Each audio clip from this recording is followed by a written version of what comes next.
The moment it happened, the room seemed to shrink. What was meant to be a quiet afternoon inside a modest American diner turned into a slow-burning disaster, the kind that begins with a smug smile and ends with irreversible shame. One careless attempt to humiliate a stranger was about to unravel a carefully built image, and no one, not even the woman who started it, could stop what followed. If you believe in kindness, second chances, and the quiet strength of ordinary people, take a moment right now to like this video, share it with someone who needs hope, leave a comment, and subscribe to the channel. Stories like this remind us that how we treat others always comes back to us. The diner sat just outside a small town in Ohio, the kind of place where the windows fogged in winter and regulars knew which booth creaked when you sat down. It was not glamorous, but it was honest. For Sarah Whitmore, this diner was survival. At 27, she carried exhaustion in her shoulders and quiet determination in her eyes. She worked double shifts, balancing plates and coffee refills with the weight of overdue bills and a mother recovering from illness back home. Her uniform was always clean, her hair pulled back neatly, and her smile, though tired, never failed to reach the customers. She believed deeply that dignity was not something handed to you by wealth or status, but something you protected through your actions. That afternoon, the bell above the door rang sharply as Melissa Carter walked in. Melissa was known in town, though not for warmth. She was in her early 40s, impeccably dressed, with perfectly styled hair and an air of importance that followed her everywhere. She chaired charity boards, hosted fundraisers, and spoke often about values and respect, especially when cameras were around.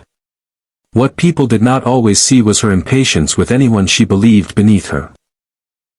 To Melissa, the diner was not a place of comfort, it was a backdrop, a stage where she expected service to be flawless and invisible. From the moment Sarah approached her table, tension hovered.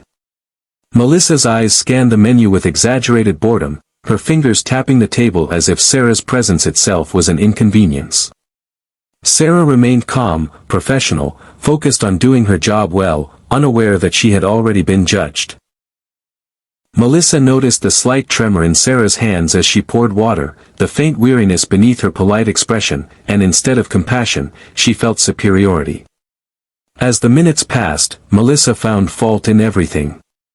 The water was not cold enough. The food took too long. The silverware did not shine to her standards. Each complaint was louder than the last, designed to draw attention.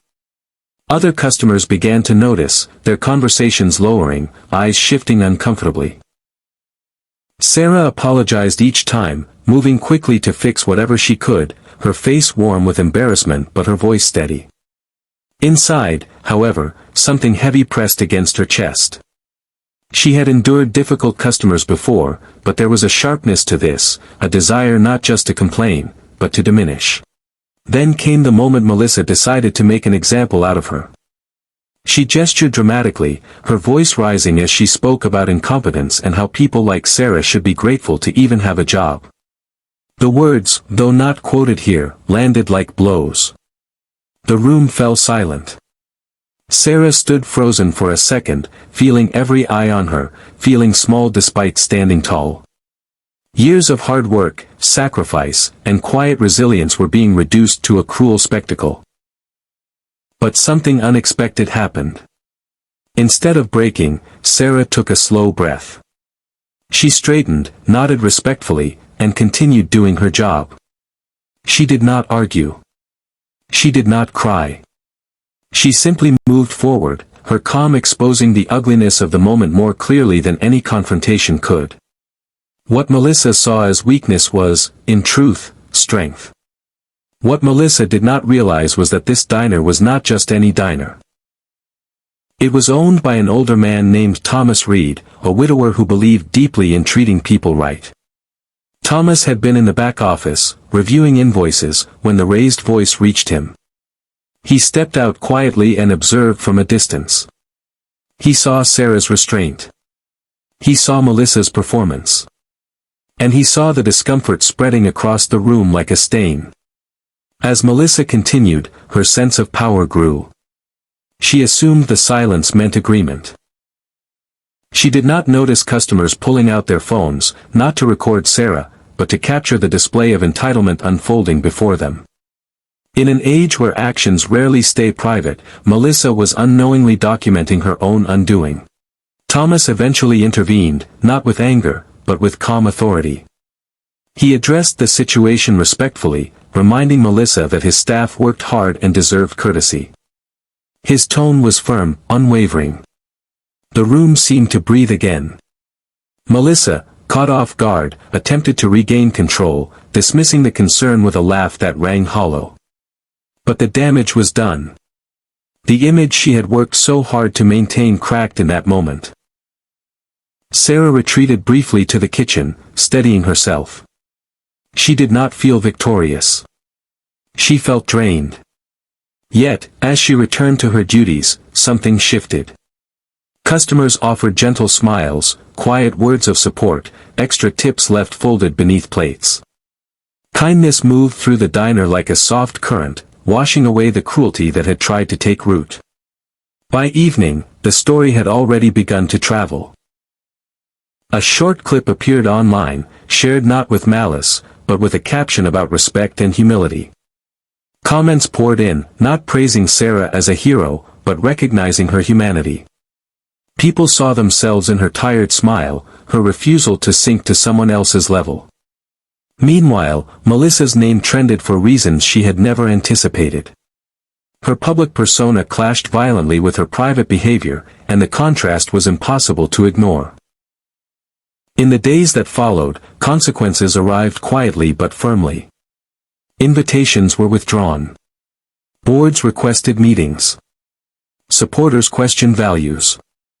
Melissa found herself explaining, justifying, attempting to control a narrative that no longer belonged to her. She had tried to put someone down to feel taller, only to discover that character, once exposed, cannot be hidden behind tailored clothes or polished speeches. Sarah's life did not change overnight. She still worked long hours. She still worried about money. But something inside her had been affirmed. She learned that dignity does not require defense when it is genuine. Thomas offered her a small raise, not out of pity, but respect. Regulars greeted her by name. She walked into work lighter, knowing that even in moments of humiliation, grace could speak louder than cruelty. Just before we reach the end of this story, take a moment and comment below with a single word that describes how this made you feel. Your words matter more than you think. Melissa, on the other hand, was forced into reflection. Reputation, once fractured, is difficult to restore. She had to confront the truth that kindness is not proven by titles or donations, but by how we treat those who can offer us nothing in return. Whether she truly learned that lesson remains her burden to carry. If this story touched your heart, if it reminded you that quiet strength still exists in a loud world, please like this video, share it, and subscribe. Your engagement helps keep stories like this alive, stories that remind us that humility lifts us higher than arrogance ever could. In the end, it was never about a waitress or a customer. It was about choice. One woman chose to stand tall without stepping on anyone else. The other chose to look down, and in doing so, lost sight of who she truly was. And that is how a single moment, meant to shame another, ended up destroying a reputation built on illusion, while quietly honoring a soul built on grace.